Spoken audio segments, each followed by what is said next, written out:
Did you just finish reading Fearless and now you're feeling happy, but also sad, ecstatic, but depressed and empty, with a gaping hole in your heart, and you don't know what to do with yourself or how to move on with your life? Because you know that this is the end of an era, the end of the Powerless trilogy. This was the last time that you are ever going to read Kai's Wars for the first time. Let that sink in. If you can relate to this feeling, I'm here to tell you that you are definitely not alone.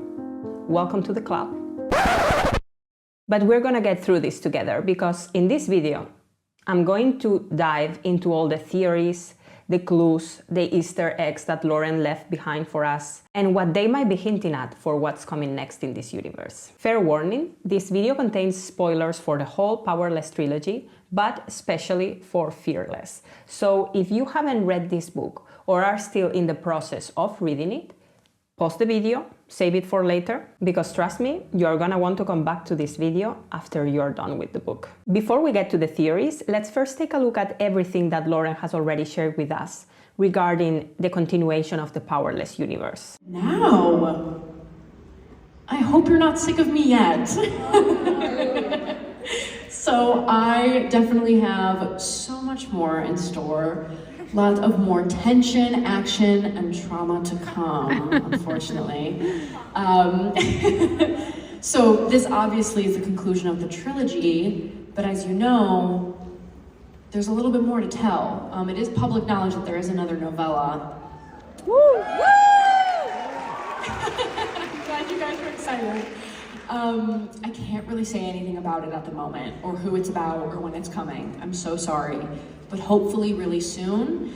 So there's more to tell, so you might leave Fearless with some questions, because there's more to the series, and I'm gonna dive into that a little bit more. So don't fret if you're like, huh? Because I wanted that to happen. So she has confirmed that there is a novel that's coming. We still don't know anything about who the novel is gonna be about, or what it's gonna be about, or even the setting of the novel. But we know that there's a novel coming. There's no release date yet, but she said hopefully very soon.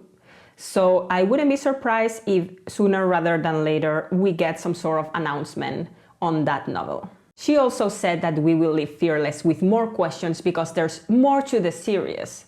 So that kind of gives the impression that there's just not one novel that she had in mind, but she has intentions to continue expanding the world of Powerless. And in Fearless, we have seen so many interesting plot twists, new characters, new locations. So to me, this is something that goes beyond one extra novel. Also, in one of these interviews, someone asked her whether she would write a story within the same universe, but with different characters, or she would do something completely different.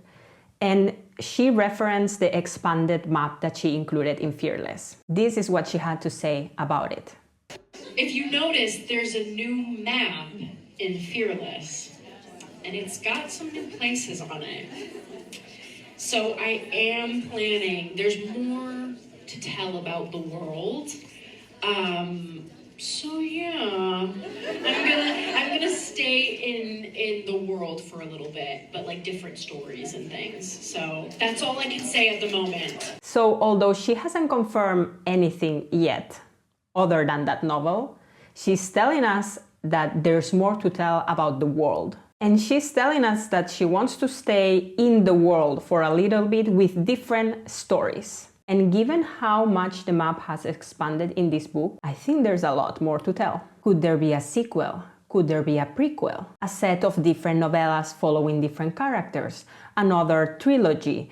A series? The possibilities are limitless. But we will talk more about the map later during one of the theories. Also, let's not forget that apart from those new locations that she added, there are still some places like Tando that we haven't explored from the original map. Let's also listen to what Lauren had to say to someone who asked her about the potential of a prequel to Powerless. I'm not gonna say too much, but I do have a lot in my brain, and I would write a prequel, but not necessarily to the first trial. I'm open to it, but I have other thoughts in my brain, prequel-wise. But I'm not going to say anymore because I might get in trouble. That's a good question.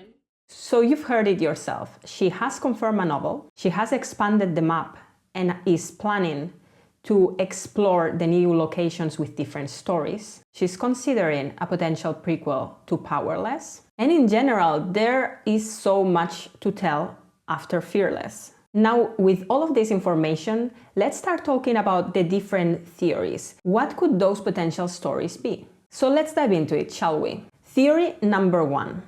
And I think this is one of the most popular theories that people are talking about. You've probably thought it yourself after finishing Fearless, and I personally think that this is the strongest when it comes to the novella, at least.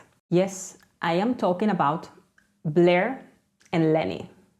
You probably sensed that there was a vibe or that something was brewing as chapters moved on every time that Lenny and Blair interacted or appeared in some manner in this book. It was very subtle, but there was a vibe. And then the fire happened and we all thought she was dead.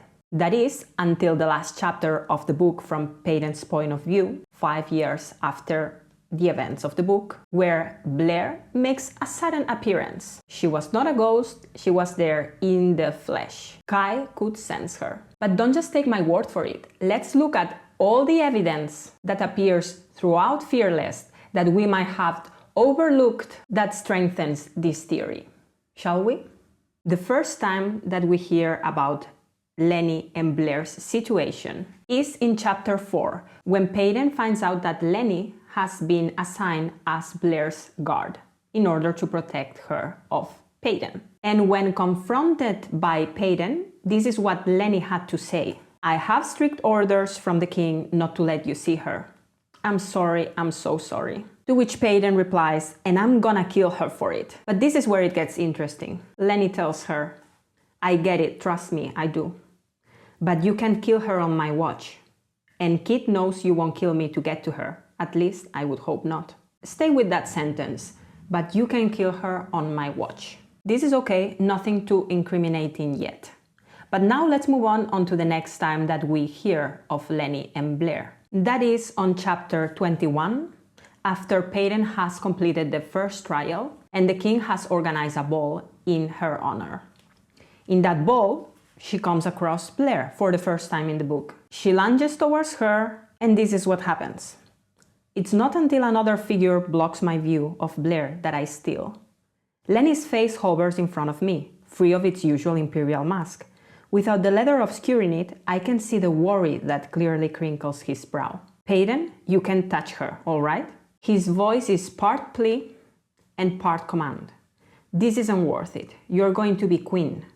Think of what would happen if you try to kill the general's daughter in front of your entire court. Then Kai stops her, as Lenny says, it's not worth it. Please, don't make me stand between the two of you, because I will. He must see every bit of hurt and hatred on my face because he falls into an equally torn expression. Torn expression. And yet, he chooses to return to his spot at Blair's side. This is the second interaction. Until here, nothing too suspicious. It just looks like he's doing his job as Blair's guard. Let's move on to the next time that we see both of them on the scene. That takes us to chapter 24 from Kai's point of view, when he's walking down the hall and finds Blair standing in front of her door. Remember that fact, okay? Blair standing in the hall in front of her door, by herself. And Lenny is nowhere to be found. Blair starts confronting Kai and Kai snaps. And eventually, Lenny reappears. And he says, Prince Kai. Looking up, I find an imperial standing in the center of the hall with a plate of food in each hand. Identifying his red hair immediately, I watch Lenny's eyes flick between his enforcer and the girl he's meant to be guarding. He clears his throat, hurrying over with an equally rushed, Hello, sir, it's great to see you. Blair, sweetheart, you are meant to be in the room, not loitering outside of it, yes? Lenny, my little ginger snap that I could quite literally snap in half with a single thought. Kai spotted me before I had a chance to enter the room and sent my sharpened knives flying towards those who passed beneath the window. She turns to Kai and says, "He loves that game. Don't let him tell you otherwise." Laughing uncomfortably, Lenny shoos her towards the door. Quite the sense of humor she's got. Never a dull moment with this one. "Oh, please. Don't pretend that you like me. It will only make me work harder too." Lenny kicks the door shut behind her with a smile. "Ensure you don't." Alone in the hall, we stare at each other for a long moment. With a sigh, I mutter, "Keep her out of sight, all right?" It could have been Peyton that walked down this hall, and we all know what she would have done. Lenny nods in agreement. "Yes, sir." He steps closer then, casting a wary glance at the door. "She can stay locked up forever, though. It's not right." So here is when things started getting suspicious for me. Why is that?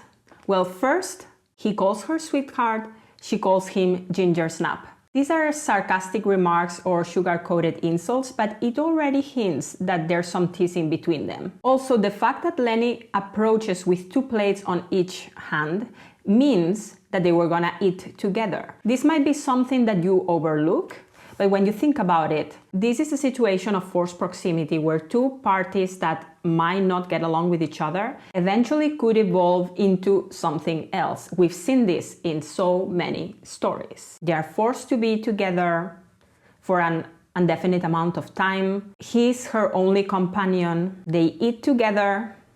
Something might start to blossom. But the most important part of this exchange is when Lenny says, "She can stay locked up forever, though. It's not right." This indicates to me that aside from his loyalty and his friendship with Peyton, he's also had time to get to know Blair in this process and perhaps started to understand her, start feeling some sort of empathy towards her. Now let's move on to chapter 36 from Kai's point of view, when they are sitting down having supper with members of the court. This is the scene where Peyton toasts for the ordinaries while casting a glance at Blair and kind of threatening her in a subtle way, or perhaps not so subtle. But this is not what caught my attention of this chapter. It is the way that Kai describes Lenny and Blair when he sees Peyton looking across the table. The lilac hair falling over Blair's shoulders seems to oddly complement Lenny's fiery red waves to the left. Now, why would you make that observation? Why would you be pointing out that they complement each other? Like they are something together. They are a pack, a pair, a couple. Suspicious. It's very subtle, but the clue is there. And this takes us to the most relevant chapter in this whole story. That is the fire in Blair's room. And there are so many clues here. You will see. This happens in chapter 40 from Peyton's point of view. First of all, let's point out how Blair is again standing outside her door unguarded. That would be the second time this has happened. Could it be a coincidence? Sure. But let's also remember what Lenny said. She can stay there for much longer. It's not fair. Keep that information and let's see what happened in this scene. Once Peyton spots Blair, again there's an interaction where they provoke each other and Peyton has the intention of ending Blair. That's when she says, "Don't act like you are the only one who's been through some shit. Yes, I killed your friend, and you know what? It haunts me, but that was the trial and I won." This shows a different side of Blair compared to what we were accustomed to. She shows that there's much more to her than that first impression, and that she potentially feels remorse for what she did. And it also hints that there's perhaps more to her, things that happened in her past that shape her into this person that we know. And she created this personality in order to cope with whatever happened in her past. We know very little about Blair. That's when Lenny spots them and comes right away, to which Blair again refers to him as Ginger Snap. And there's a little bit of bickering between the two. But then it's interesting to me that Blair knows what Peyton is capable of, and she keeps provoking her. She keeps telling her, "I don't think you can get through this. I don't think you have it in you. I don't think you can kill me." Why would she keep insisting on provoking Peyton when she knows very well what she's capable of and what her intentions are? But here comes the most interesting part of this scene. I watch her take a deep breath, watch the words fall from her mouth, and still don't believe she's saying them. I am sorry about your friend. Then her eyes flick to Lenny, and the room goes up in flames. I've seen a lot of talk on social media where people are speculating who started that fire. Well, based on this interaction, my theory is that this was staged by both Lenny and Blair because, as I said, she was standing there in the corridor like she's done before, without Lenny.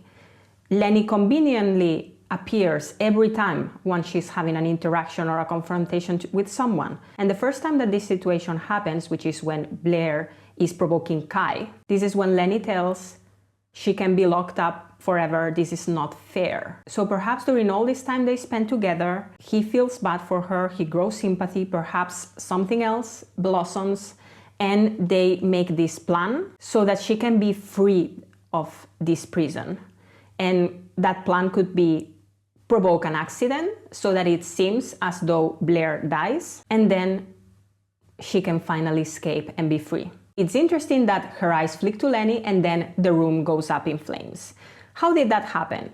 First of all, Lenny is supposedly pinned to the wall by Blair's telepowers, but this is a chapter narrated by Peyton. It could be that at some point Blair releases Lenny from the wall, and when she gives him that look, it's a signal for him to drop a candle and start the fire. This is her chance to escape. The fire, the accident, is an excuse, and they can pin it on Peyton. Another option is that Blair herself, with her telepowers, knocks over some candles and then starts the fire herself. And I've heard people talking about the possibility of having a third person, such as Kai, wielding Blazer's powers to create the fire, or perhaps even Kitt.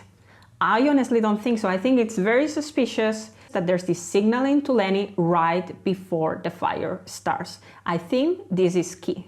So now we have Peyton pinning Blair to the floor, and Blair doesn't really do anything. She has telepowers, but she doesn't push her away.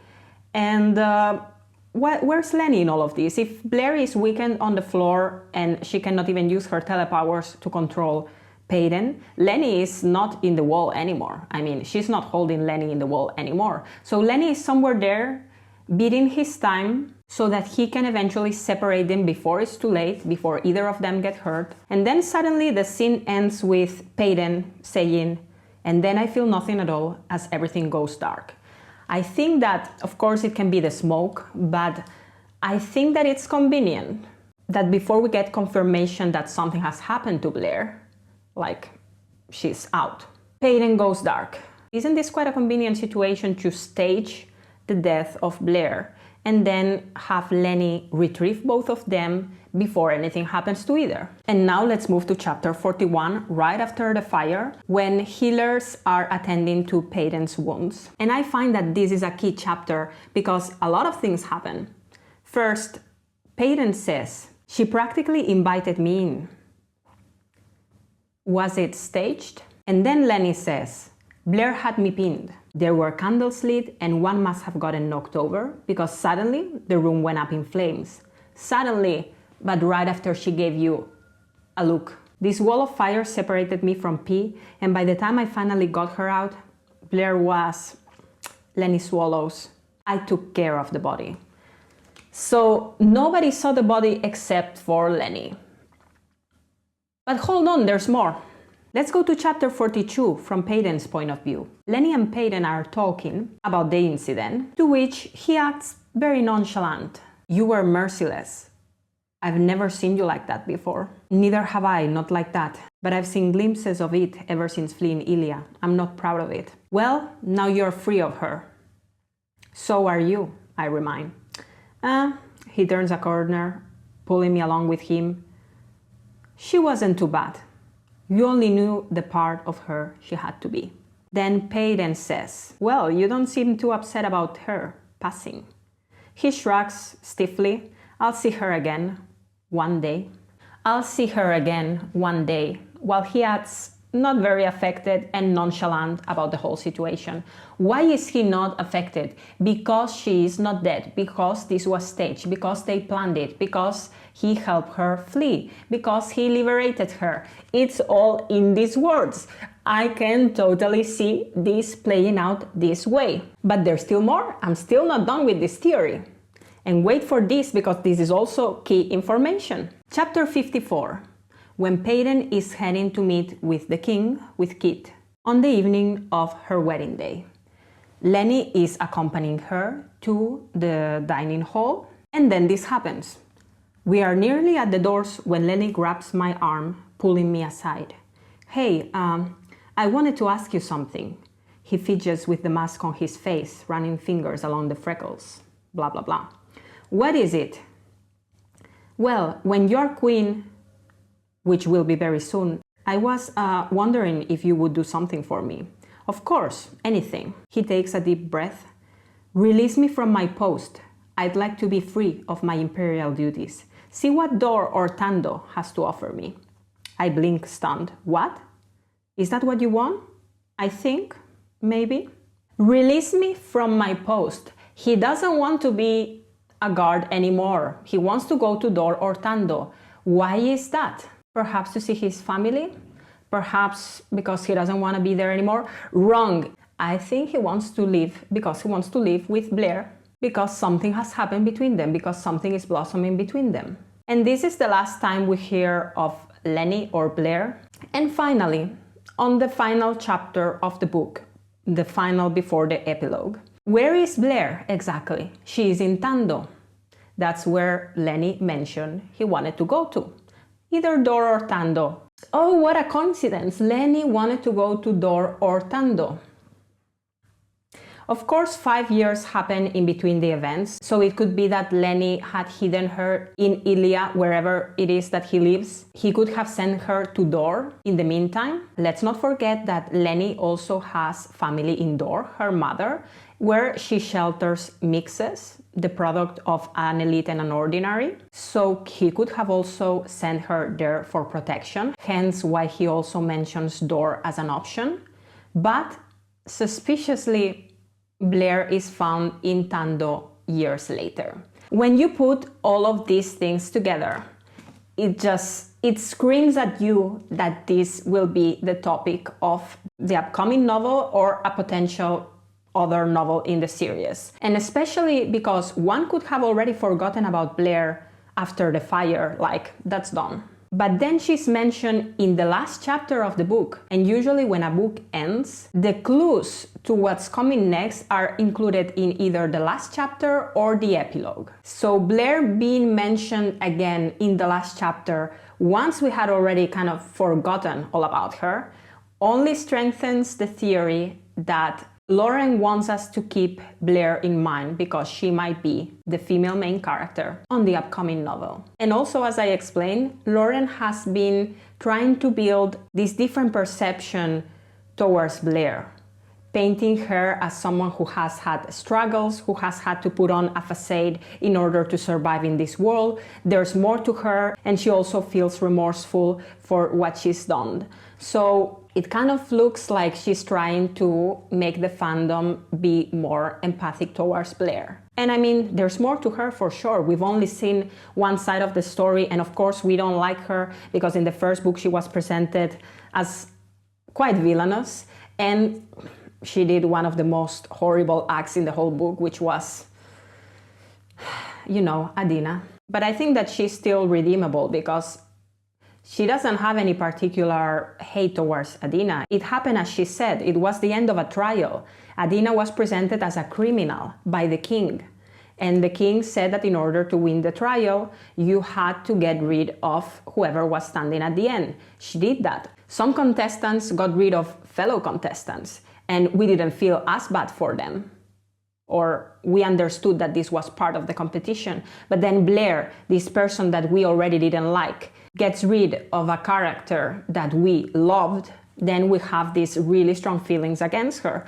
But I think that there's redeemable opportunities, and I think that this story could be very cool and interesting. I mean, think about it, a guard who's also a mundane. Lenny is a hyper, so the lower class of the elites, with this snobbish daughter of the general that is Blair, and an unlikely alliance due to forced proximity and the situation that they both find themselves in blossoms into something else, I think that's a really interesting story. And I just hope that if this happens, if this novel is true, I hope that Lauren narrates it from the beginning. I mean, from the point where Lenny becomes his guard. So we can see how the whole relationship matures between them, how it starts, how there's this bickering, how there's this perhaps clash of different personalities, very strong with like a very sweet guy, and how that relationship blossoms into more, and how they plot this whole thing with the fire, and then what is the aftermath, how they escape, etc. So this is the theory that I believe most in, but it is not the only one. Now let's go to theory number 2. And this one might feel a bit far-fetched, but I also believe it. I also believe it, and I will keep believing it because it also makes sense. And that is Kitt and Mira. Now you might tell me, you are delusional. Let Kitt go. Let Kitt enjoy solitude and peace in the afterlife. I won't. And let me tell you why. Let's go to Kitt's epilogue, shall we? And again, let's remember that epilogues also, sometimes they offer closure, for sure, but some other times they also hint at potential stories. And what I reacted the most to in this epilogue is that Mira was introduced. We haven't heard of Mira in the whole story. We haven't heard of the gods. People thank the plagues in this book. We have heard of, the gods mentioned, but not of any god singled out. We haven't heard any names of gods. But then suddenly in the epilogue, we hear of Mira, and we find out more than just her name. She's given a bit of a personality and also physical attributes. So now we have a picture of who Death is as a person. And what's even more relevant here is that Kitt already knows her, even before his death. Let's look at this. When Death arrives, Kitt only feels comfort, not fear or confusion, like a saner mind might. No, Kitt recognizes the face of Death, knows her by name, Mira. Why would Kitt know Mira before he dies? And even if he dies, why would he know her name? That is because he has been in contact with Mira before. And I will show you proof. Just hold on for a second. Mira. The dead king reaches for the woman who dragged him into this abyss of nothingness, because he only feels relief at her presence. Death stands before him, her form so unlike the ominous tales humans so like to spin. For starters, she's just that, a she. Despite an eternity of stealing souls, not one of them anticipates death to be a woman. There was once a time when this vexed Mira, but she has since grown accustomed to a dying face drenched in disbelief. A dying face drenched in disbelief, but as Kitt dies, he already knows that Mira is a she and that she is named Mira because they've been in contact. It is so shocking to feel anything but warmth from a woman's touch. Can a pretty face not drag you into the afterlife all the same? So again, Lauren is telling us that Death is a she, her name is Mira, she is pretty, and she has this attitude of, why does everyone anticipate Death to be a man? It's a woman. This vexes Mira, but she's grown accustomed to a dying face drenched in disbelief. It gives her a bit of an attitude as well. And then they have an interaction. Hello, Kitt, Death says curtly.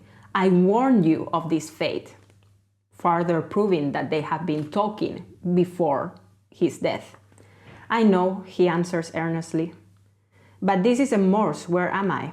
Mira sweeps a strand of chestnut hair from her dark eyes, again adding more attributes, physical attributes, to her persona. No, she doesn't look like Death. This is your piece. Her voice is chilled. This shouldn't surprise Kitt. It shouldn't surprise Kitt. Why? Because he knows her. It seems you accepted your fate long before dying. Again, she knows this because they've been in contact. The king frowns. I guess I did. Then he attempts a wink. But I'm happy you're here. I didn't think you would want to see me. Again, why wouldn't she not want to see him?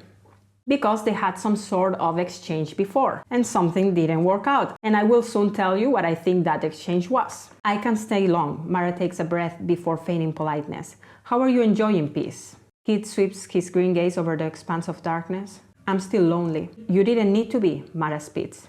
This was your own doing. Before drifting back into the darkness, death leaves the king with a veiled goodbye. The broken words are nearly swallowed up in the nothingness. But I'll let you go gently. Let's remember that sentence also. But I'll let you go gently. So this is the interaction that we see of Kitt and Mara having in the epilogue. This hints that something was happening long before this interaction. They knew each other, they had been speaking with each other, and there's some sort of agreement, talk, something happened between them. Let's look at the evidence, shall we? Let's go to chapter 41 from Kai's point of view. So this is the exchange in which Kitt warns Kai of the third trial. And while he's telling him, Kai notices the following. Kitt rubs a hand down the back of his neck. His gaze is distant, clouded. I hold my brother's gaze, but he doesn't seem to be looking at me. It is as though he has retreated into his mind. His unfocused gaze falls just over my shoulder. No, not yet, he mutters distantly. It's not time. I need the right time. So when we found out about Kitt having taken a bit of the plague, and even before that, I thought that maybe he's just gazing distantly, he's out of his mind, there's something weird about him. Something's going on, something's not right. He feels like he's sick, something's happening there. But then in this chapter, he's talking to someone, he's looking at some place and staring into the distance and telling, no, not yet, it's not time, I need the right time. To that whatever someone that he's looking over his brother's shoulder. Could that be Mara? Could that someone that he can only see be Mara? Could that be part of a plan that they are doing? Because it's telling her, presumably, no, it's not time yet. Time yet for what? Hold that thought. Now let's go to chapter 67. This is the chapter where Kitt finally reveals his true motives and blames Peyton for everything, for being the person who has ruined his relationship with his brother. And then he tells Kai, you'll never stop choosing her until she's gone. And Kai says, I'm not choosing between either of you. You already have, Kitt pants. He shoves a shaky finger, pay attention to this, he shoves a shaky finger towards the empty space beside Kai. She told me. Who is there in that empty space beside Kai, like all the other times? I wonder who. Could it be Mara? Mara told Kitt that Kai would always choose Peyton before him, hence drawing this anger and aggression out of Kitt. Stay with that thought. Staring grimly at the indicated nothingness, Kai murmurs, you are sick, Kitt, let me help you. And that's when they start fighting. And eventually, the situation escalates. And I don't want to make you relive that moment because I know it hurt me too.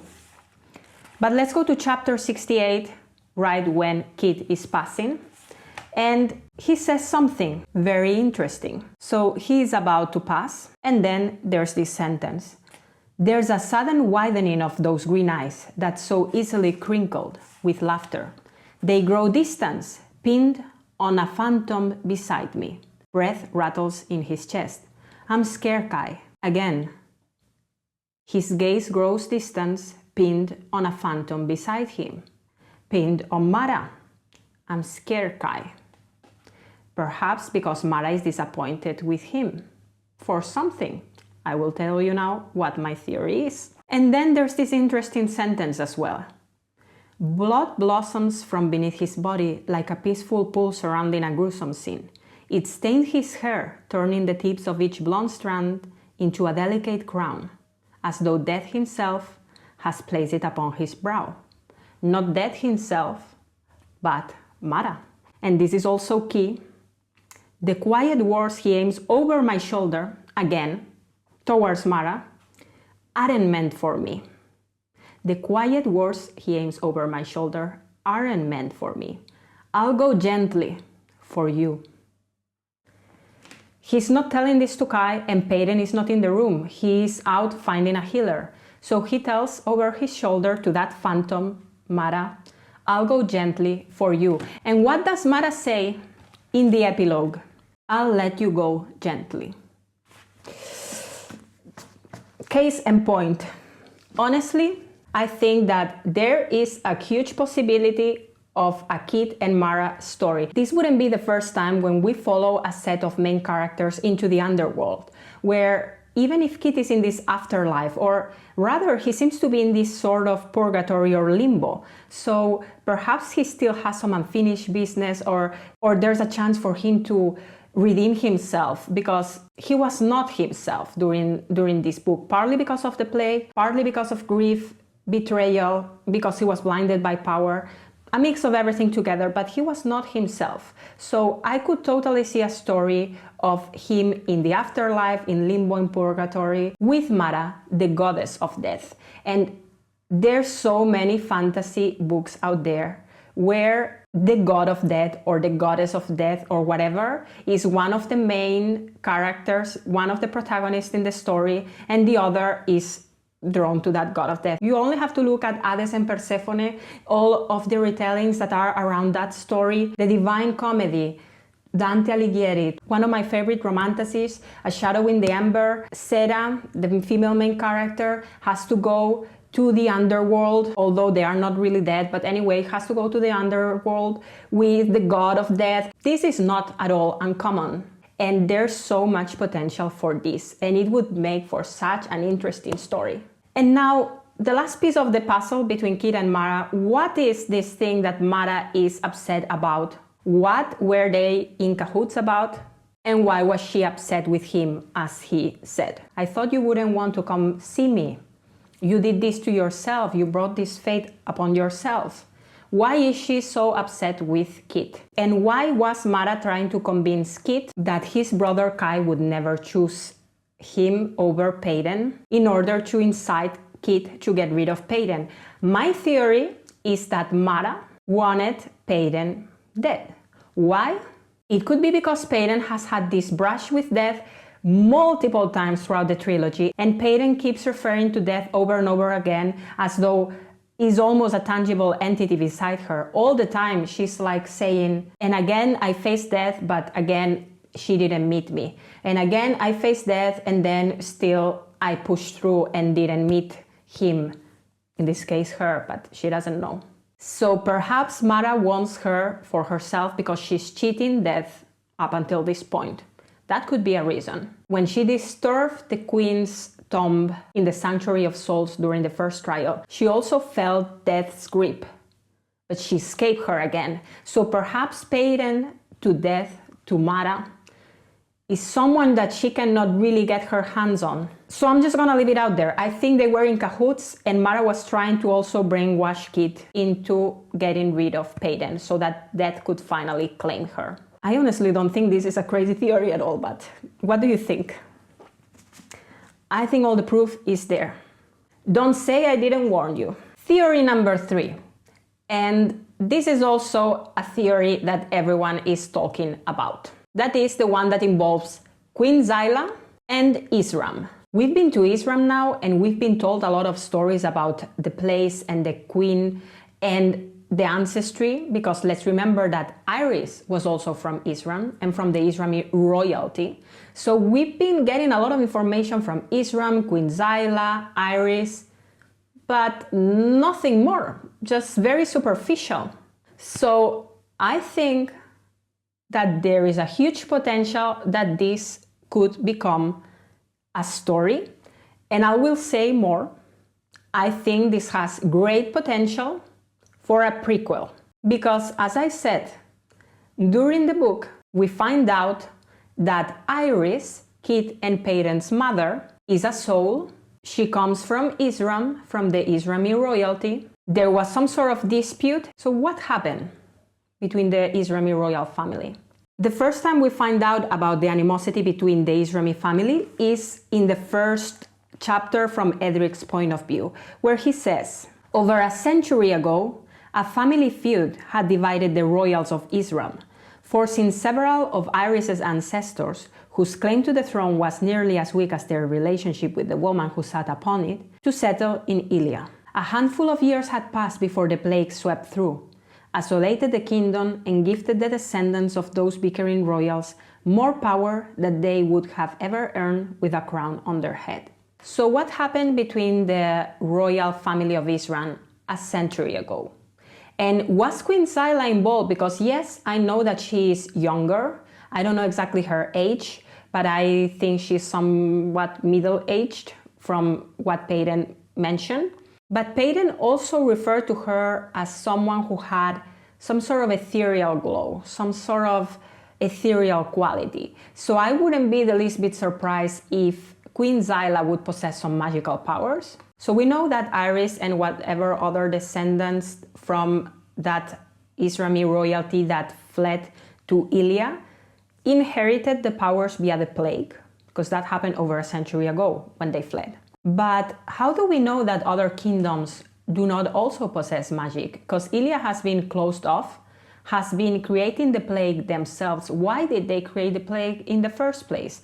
They created it because Ilia was weak, but they've lied to us before. Could it be that the other kingdoms also possess magical powers, and that's why Ilia wanted to also one-up them? I'm getting the vibe that Queen Zailah has magical powers. Perhaps not in an elemental way, like the blazers, the hydros, the blooms, or other sorts of powers from the offensive and defensive elites of Ilia. But could they have more emotional, intuitive powers, such as Iris, this soul power? Could this be something that she earned through the plague, or did she already have that to begin with? It's a very rare power from what we've been told that nobody possesses. So could this be something that she had before the plague that runs in her blood? And that's the reason why Zailah could have potential similar powers. Let's hear more about Queen Zailah. Kai tells us in chapter 31, it's been said that she's ruthless. Some say she killed her husband for the throne. Others believe he died of natural causes. Either way, she's helped Izram thrive. They rely on the sea and its fish to survive, and from the moment Zailah sat on the throne, their harvest has been nothing but plentiful. Once we meet her in Izram, Peyton describes her as, "But is the woman seated elegantly on a throne of bones that thoroughly steals my attention. I force my feet forward despite the urge to stand and gawk. Even from this distance, the queen's piercing green eyes seem to cut right through me. I've never seen such a bright color dwell within someone's gaze. It's a vivid, gleaming sort of shade, as if she sees the world through a sheet of emerald. The queen's eyes flick back to mine, as striking as they are searching." And let's keep that in mind. They are searching. Because as the conversation progresses between the queen and Peyton, they start talking about the reason for her being there and about the gift. Her eyes narrow in a scrutinizing sort of way. "They are a gift from your king?" "Yes, your majesty." "And you know nothing else of it?" "No." At this point, this interaction doesn't raise any alarms. But when we later find out the letter that Queen Zailah sends to Peyton in chapter 70, when the queen says, "I do hope it was not you, Peyton Grey, who attempted to infect my kingdom. This is said in jest, as I knew you truthfully believed the roses to be a gift." Why did she knew the roses to be a gift? She was searching something. She was scrutinizing her. She was analyzing her. I think she could see something. I think she has some sort of intuition, reading of intentions, mind-related powers, perhaps something closer to the fatals. So she was able to sense by the way that Peyton replied when she asked, "They are a gift from your king?" "Yes, your majesty." "And you know nothing else about it?" "No."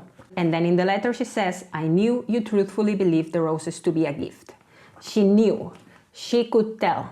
And after that, in that same letter, she also says, "I sensed." Remember this word, I sensed what awaited in that box before you even stepped foot off my docks. So how did this queen sense that there was the plague on those roses? How could she possibly sense it?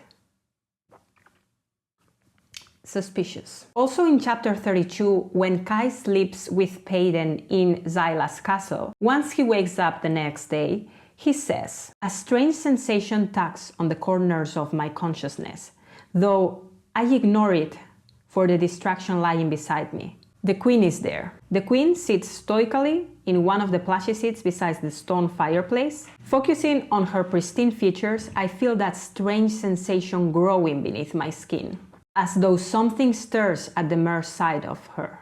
Kai is a wielder. He can sense powers. What is he sensing from the queen? And also, what's it with that mysterious sea creature? Why does the queen refer to the creature as if there would be some sort of connection within them? Did she put that creature there? Is she the creature? There's also something going on. We also find out that Queen Zailah dislikes Edric. Something happened there in the past. She would have wanted to get rid of him herself, and that's one of the reasons why she likes Paden, because she got the chance to do it. So something happened, there's history there. And let's not forget what Lauren said about a prequel. She is considering one, but not one that is directly happening right before the first trial. So I think that this has a huge prequel potential to find out a lot more about these powers, the plague, the history, animosity, confrontation, whatever it is between Izram and Ilya. I'll leave it out there. Theory number 4. Now let's talk about the expanded map that we saw on Fearless. In Fearless, we got presented with this expanded version of the map. So apart from Ilya, Tando, Izram, and Dor, which lie on this side of the map, now we've also been introduced to Astrum, Ignotus, and the Moors. So we have 3 new locations to explore in this map. Why have they been added there?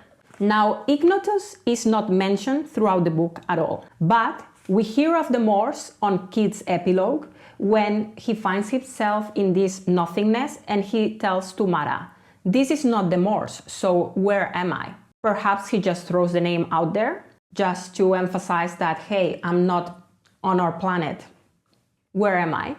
Or could Moors be some sort of place that connects this mortal realm with the gods realm?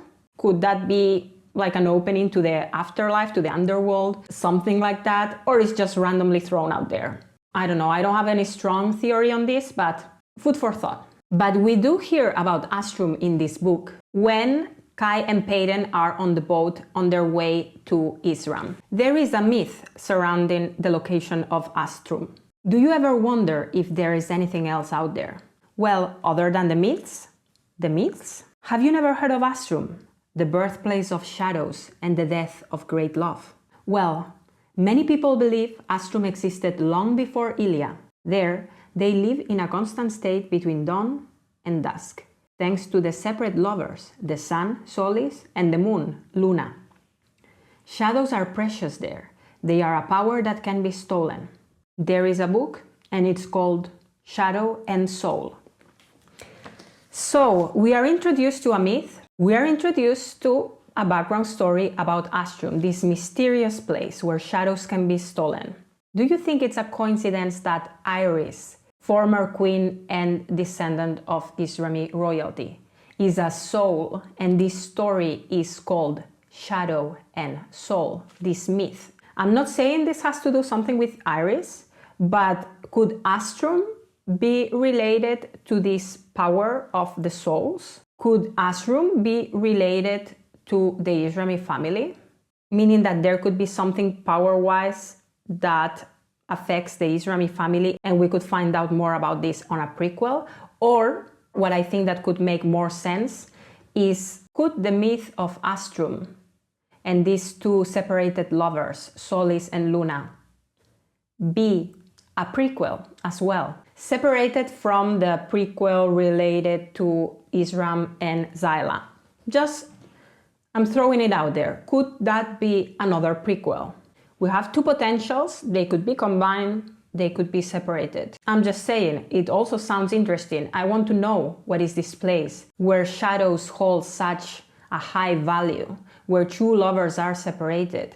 Could these 2 lovers be the main characters? Is there something more? I want to know more about Astrum. And you don't need to have a story for all these new locations that have been added in this expanded version of the map. So many of them can appear in either the novella, the prequel, or whatever other stories that could potentially come out of this universe. Like in Powerless, we saw Dor, we saw Ilya, we saw the Scorches, the Shallows, a bit of Izram. We haven't seen Tando though, but again, I already said, could that be related to the novella with Blair and Lenny?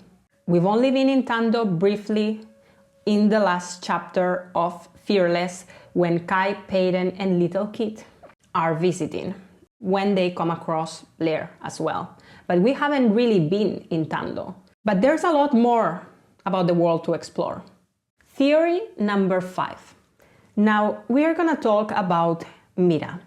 Mira is Callum's daughter, Peyton's half-sister, and she's also a fatal, a silencer. In order to speak about Mira, I'm gonna retrieve Powerless first. Now, the first time we heard about her was during the first resistance meeting that Peyton attended in her old house. That is during chapter 34 in Powerless, and she is described together with her father in the following way. The male to his right is older, around the age my father would be. That hits differently now, doesn't it? With straw-colored hair and pale blue eyes that watch me closely. The girl beside him looks only a few years older than I am, a mere copy of the man beside her, his daughter. Then, when Callum starts introducing the different members of the resistance to Peyton, there's this sentence, "This is my daughter, Mira." He gestures to the blonde girl beside him, who barely offers me a smile. And Mira doesn't appear again during Powerless, but the next time that we hear about her is during chapter 47. But something that caught my attention in this chapter is when Peyton asks, "No Mira today?" And Callum replies, "No Mira today. She's tending to her mother back home." And then Callum quickly switches the conversation. And aside from a few other snarky remarks, there's not a lot more that we find out about Mira in this book. She doesn't appear during Reckless, but the next time that we hear from Mira, the next and last time, is while Kitt is presenting Peyton's second trial to the court, and Callum is standing there amongst the court, together with Mira. And the paragraph says, "My eyes skim over the crowd, finding Callum among the unfamiliar faces. Besides him stands a girl I haven't seen since the resistance meetings at my old home. Her hair is the same blonde as her father's, eyes nearly as blue. Mira. When she catches me staring, I'm barely offered a nod, let alone a smile. This is hardly surprising. We weren't particularly close, and I'm not sure she would give me a grin, even if we were." So, we are not really offered that much throughout the trilogy about Mira, but she feels as an important enough character not to be brought back.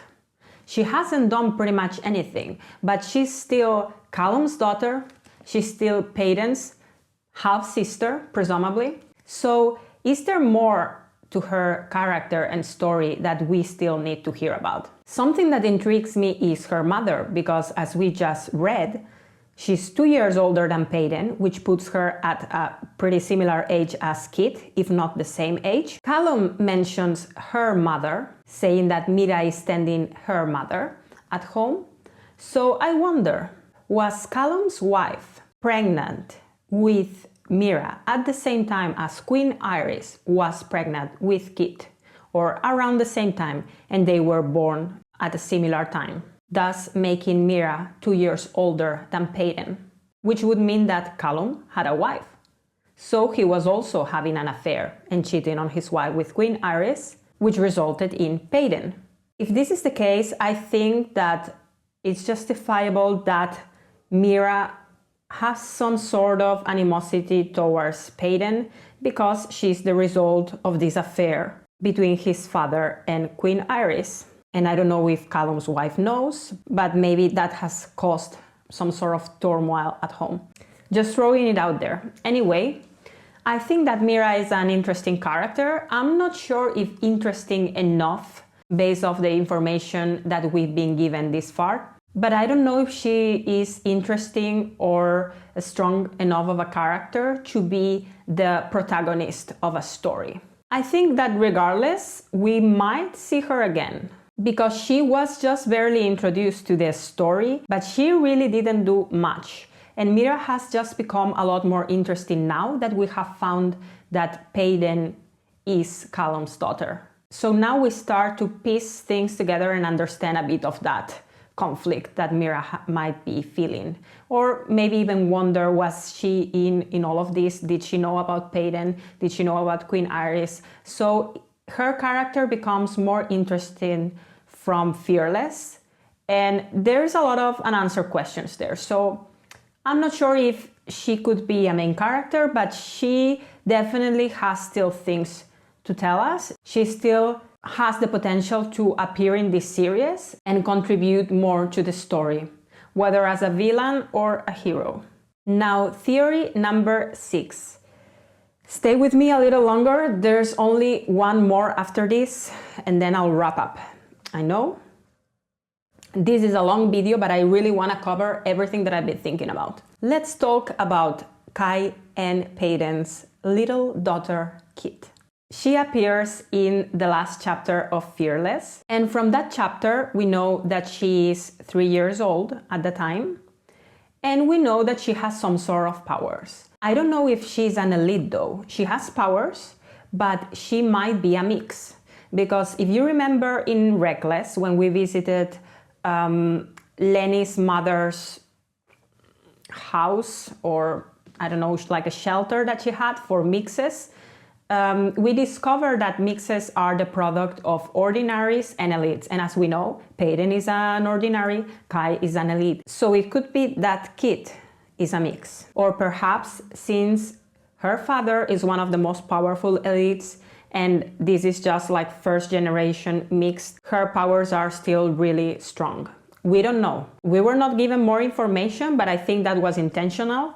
First of all, because this keeps us wondering, what are Kitt's powers? Second of all, because also I believe that the whole point of the trilogy is that you don't need powers to be powerful. And Payden during Fearless, she emphasizes in several occasions that she might not have been gifted power, but she earned it. And somewhat, earning that power is a lot more powerful than being born with it. And as the books progress, we know that Payden's dream is that we can have a unified Ilia with ordinaries and elites living together. So perhaps we don't need to know about the power, or we haven't been told her power, because at that point, 5 years from the end of Fearless, there is already a unified Ilia, and there's not such a distinction between elites and ordinaries. So the powers are no longer relevant. That could be like a good metaphor for the story. But who knows? There could be a potential sequel featuring Kai and Payden's daughter.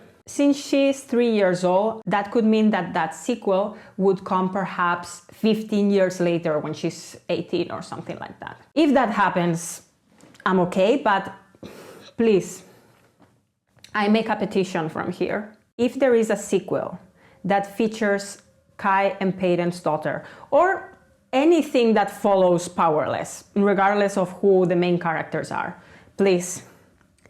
We've got the ending that we wanted with Kai and Payden. We are happy about it, even though we're sad for Kitt, for the brother. But we got the ending. They ended up together. Let's not make what I call the Mamma Mia effect, or the S and the City effect, or the Bridget Jones' Diary effect, which is taking a story that we all love, and it's a feel-good, and it's a comfort story for you because you have gone through 3 movies, 6 seasons. You have a lot of feelings and emotions and happiness associated to that movie or series or whatever it is. And then, years later, they decide to make a new movie and they kill the main character. Hopefully this is not spoilers for those series for you, but this is what I call the Mamma Mia effect. Because after you watch that continuation, even if you want to forget it, even if you go back to the beginning and reread the books where everything ends happily and we are all happy. There will always be this cloud following you around, not letting you enjoy that happy ending because now it is all polluted with this misery, with this drama, with this tragedy. Please don't do that. I mean, please, Lauren, the only thing I beg of you is that if you make a continuation that involves Kai and Peyton in any way, let them be just random background characters. Like, they can make appearances, sure, but don't kill them off. We got our happy ending for Kai and Peyton. Let's just leave it there. I'm good with that. No Mamma Mia effect, please. I seriously cannot watch that movie anymore. Or S and the City, or Bridget Jones, without feeling sad. And those were comfort movies for me. So please, please don't do this to us, please. Also, during an event, Lauren was asked this question: if Kai and Peyton would end up together and they would have a child, would she choose to continue and develop a new story with that child? And she said that potentially yes, that if it were to happen, now we know that it happened, but if it were to happen, that would be something that she would consider. Peyton and Kai's children, if they end up together? Why? Yeah, that's definitely not out of the question. Like, if they end up together, I'm not saying anything. You aren't getting anything out of me, nothing. But I mean, if that is the case, potentially there's things in the future. But again, nothing, my lips are sealed. And finally, theory number 7. This is a theory that I hadn't considered at all. Like, I didn't come up with this. It was only when I heard another fragment of an interview that I thought that perhaps this has a possibility. Again, I'm not convinced about this one, but I'm gonna tell you regardless. And this is a theory about Abigail. So we met Abigail during Powerless. She was the ordinary that Kai spared, and she banished Abigail together with her family to the Scorches. They ended up indoor, and Kai found her indoor when he was after Peyton during Reckless. So Kai described Abigail as someone who resembles Peyton a lot. They are both mundanes and they both have this inner strength. They are orphaned. They share like the same kind of spirit. So I kind of feel like Abigail could be too similar to Peyton to have her own story, but she could be also an interesting character. Perhaps she could have her own story, or she could appear as a secondary character in a potential sequel. The only reason why I'm telling you about this theory is because of what Lauren said here. Hi. So I don't know if you can say this, but are you thinking about writing a novella about Ava or Abigail?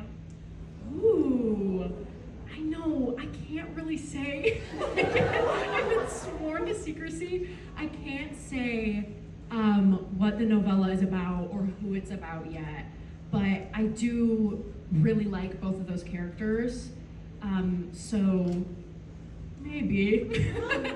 But apart from this, there are still a lot of other questions that we need answers for. Who's Kai's dad? Is that relevant to the story? There's been a lot of speculation between the resemblance of Mac and Kai. Could they be potentially related? Could they be siblings? Since now we don't know who Kai's father is. What happened to the queen, to Kai's mother? Is she dead? Is she still alive? Will she still have a role to play in the following books? What about Jax and Andy? Could Jax also be a protagonist? Could he maybe be in the story of Abigail? Could he be the male interest in the story with Abigail? What about Jax's parents? They died on the Scorches. If there is a prequel and that covers Izram and the Scorches and that sea monster, could Jax's parents make an appearance there? What about the plague? I don't know about you, but the plague is still a big mystery to me. Because even if the plague was man-made, how does this plague spread? Kitt does some of the roses with the plague, but how do people contract the plague? Is it by touch? Is it by air? How is it? Because Kitt took the plague and he was coughing all over everyone and nobody seemed to got the plague. So how is the plague transferred? Did someone get the plague due to Kitt? Was the plague spread somehow? As for my final thoughts for the video, I strongly believe Theory 1, Blair and Lenny, as being the #1 contender for the novella, the upcoming novella. Everything points towards them. Fearless gave us so many clues about that relationship throughout the book and in a very subtle way. And as I said while I was explaining that theory, usually the epilogues or last chapters of books and series present in a way what comes next, like what comes immediately next. So my bets are in theory #1 as being the strongest, Blair and Lenny's novella. But I still believe that Kitt and Mira has potential. It was also on the epilogue, so it has potential. And if you remember on the epilogue, we also see, we don't see, but we hear of these 2 stars, which are Mac and Adina. So there's potential that if there would be this side story or novella or whatever from the afterlife, that Mac and Adina could still be present in a way in that story, and I think that would be very beautiful. And if you didn't get that star reference from Adina and Mac on the epilogue, it's because you haven't read Powerful. Go read it immediately because it's beautiful. So these are my thoughts. Those 2 have the potential to be the upcoming novella or story that Lauren publishes. And after that, whatever other stories she plans to write that include this expanded world and etc., I think that they will be related to Izram and the Queen and perhaps Astrum, all of that.